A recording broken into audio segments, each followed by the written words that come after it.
இன்றைக்கி நம்ம தோசைக்கு உருளைக்கிழங்கு மசாலா எப்படி பண்ணலான்னு பார்க்கலாம்.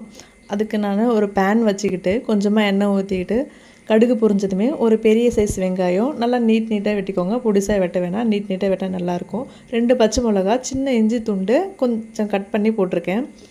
கொஞ்சம் கருவேப்பிலை. இதை நல்லா வதங்கிறதுக்கு கொஞ்சமாக கல்லுப்பு சேர்த்துட்டு வதக்குறேன். ஃபஸ்ட்டில் ஹை ஃப்ளேமில் வச்சு வதக்கிட்டு கொஞ்சம் நேரம் கழித்து மீடியம் ஃப்ளேமில் வச்சு வெங்காயத்தை வதக்கணும். இது கருகக்கூடாது, ப்ரௌனாகவும் வரக்கூடாது. அதுக்காக நறுக்குன்னு இருக்கக்கூடாது. அதனால தான் நான் மீடியம் ஃப்ளேமில் வச்சு வதக்குறேன். அதுக்கப்புறம் ஒரு பெரிய சைஸ் ஒரு தக்காளி ஆட் பண்ணிக்கிறேன். இதையுமே அதே மீடியம் ஃப்ளேம்லே வச்சு வதக்குவோம். இப்போ நான் 3 பேருக்கு தேவையான அளவுக்கு தான் நான் செய்ய போகிறேன். உங்களுக்கு எவ்வளோ பேருக்கு வேணுமோ அதுக்கேற்ற மாதிரி நம்ம வெங்காயம் தக்காளியும் ஆட் பண்ணிக்கலாம். இப்போ பார்த்தீங்கன்னா இப்போ நான் உருளைக்கிழங்கு ஆட் பண்ண போகிறேன். ஸோ 1 மினிட் முன்னாடி நான் என்ன பண்ணுறேன்னா ஹை ஃப்ளேமில் வச்சுட்டு கொஞ்சம் நேரம் வதக்கிட்டு ஆல்ரெடி நான் உருளைக்கிழங்கு வேக வச்சு அதை கட் பண்ணி கொஞ்சமாக மசிச்சு வச்சுருக்கேன். அதை இந்த ஸ்டேஜில் ஆட் பண்ணிக்கிறேன். இதில் வெங்காயம் நல்லா வதங்கி வரணும். தக்காளி அந்தளவுக்கு வதங்கணுன்னு அவசியம் இல்லை. இப்போ 1 ஸ்பூன் அளவுக்கு மஞ்சள் தூள் சேர்த்துக்கிறேன். சேர்த்துட்டு மஞ்சள் தூள் எல்லா இடத்துலையும் ஸ்ப்ரெட் ஆகிற மாதிரி நல்லா கிளறி விட்டுக்கணும். இதையுமே மீடியம் ஃப்ளேமில் தான் வச்சு மிக்ஸ் பண்ணி விடணும். ஹை ஃப்ளேமில் வைக்கக்கூடாது கண்டிப்பாக.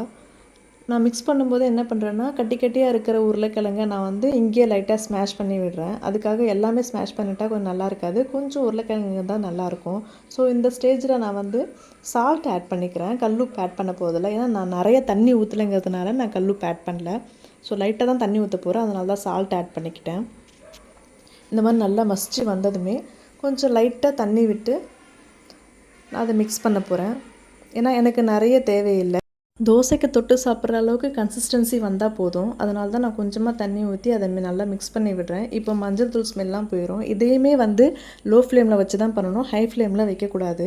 சப்போஸ் பூரிக்கு பண்ணுறோன்னா இதுலேயே கொஞ்சம் தண்ணி ஆட் பண்ணிக்கிட்டு ஃபைனலாக கடலை மாவு தண்ணியை கரைச்சி ஊற்றிட்டோன்னா பூரிக்கும் ரெடி ஆகிடுது. இது தோசைக்குன்றதுனால நான் இந்த கன்சிஸ்டன்சியில் மட்டும் பண்ணுறேன். ஸோ ஃபைனலாக நம்ம டிஷ் ரெடி ஆகிடுச்சு. இப்போ கொத்தமல்லி தூவி விட்டுக்கலாம். கொத்தமல்லி இதுக்கு நான் மஸ்ட்டுன்னு தான் சொல்லுவேன். ஸோ அதுதான் நமக்கு ஃப்ளேவர் கொடுக்க போகுது. சப்போஸ் நீங்கள் மசால் தோசை மாதிரி நடுவில் ஸ்டஃப் வச்சு சாப்பிட்றீங்கன்னா இதுதான் நல்ல ஃப்ளேவர் கொடுக்கும். ஃபைனலாக தோசை ஊற்றி அதில் ஸ்டஃப்பாகவும் வச்சு சாப்பிடலாம், இல்லைன்னா தனியாகவும் வச்சு சாப்பிட்லாம். கண்டிப்பாக நீங்களும் ட்ரை பண்ணுங்கள். இதுதான் கரெக்டான கன்சிஸ்டன்சி மசால் தோசை மாதிரி சாப்பிட்றதுக்கு.